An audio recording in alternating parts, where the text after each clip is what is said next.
Welcome back to my channel. আজকে আমরা আলোচনা করব মেনটেনেন্স অফ প্রপার লাইন্স। এটা কি, যে ছোট থেকে বাচ্চাদের যে স্কুলে ইংরেজি, বাংলা এবং অঙ্ক খাতা এক একটার জন্য এক এক রকম খাতা দেওয়া হয়, সেটার গুরুত্ব ডেফিনেটলি আছে।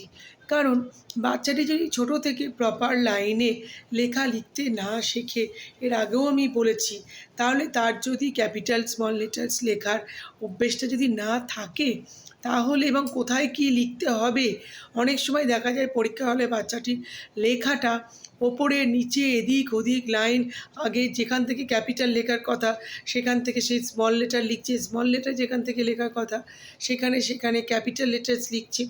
এতে কী হয়, বাচ্চাটার লেখাটা অনেক স্লো ডাউন হয়ে যায় এবং এই স্লো নেসের জন্য তার বাচ্চাটার কী হয়, পরবর্তীকালে লেখার স্পিডটা কমতে থাকে।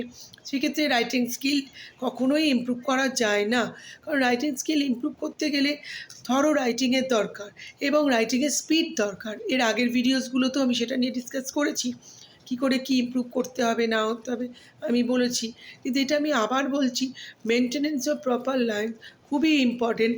সঙ্গে খাতাটা নিট অ্যান্ড ক্লিনলিনেস জরুরি, এটা আগের ভিডিওতেও বলেছি, খুবই প্রয়োজন। কারণ যতক্ষণ বাচ্চাটির খাতা নিট অ্যান্ড ক্লিন না থাকছে, সে যেমন তার লোয়ার কনফিডেন্সে ভোগে, সে কিন্তু কনফিডেন্স পায় না তার পরিষ্কার পরিচ্ছন্ন লেখার দিকে, সৌন্দর্য বোধটা তার কমে যায়, বই খাতা নোংরা করার টেন্ডেন্সি তার বেড়ে যায় এবং তাতে কী হয়, সে কিন্তু মার্কস গেন করতে পারে না। কারণ কোনো মার্কসে যদি কোনো কোয়েশ্চেনের আনসার যদি 2 মার্কস থাকে, সেই বাচ্চাটি কিন্তু কাটতে কাটতে গিয়ে কারেক্ট লিখলেও যেহেতু অতগুলো তার কাটাকুটি লাগা থাকে, কেটে কেটে ভুল ঠিক করে লিখতে থাকে, তাতে কিন্তু ডেফিনেটলি তার 1 মার্ক হলেও নাম্বারটা কমে যায়। কেন, যে কোনো টিচারই সচেতন থাকে বাচ্চাটির, স্টুডেন্টটির খাতার পরিষ্কার পরিচ্ছন্নতার দিকে, সেই ভেবেও নাম্বারটা দেওয়া হয় বাচ্চাদের।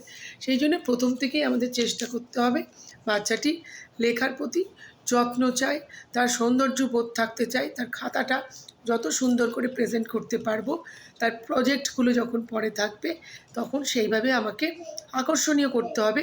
আমার শুধুমাত্র সুন্দর হাতের লেখা দিয়ে নয়, আমার খাতাটার পরিষ্কার পরিচ্ছন্নতাটি দিয়ে।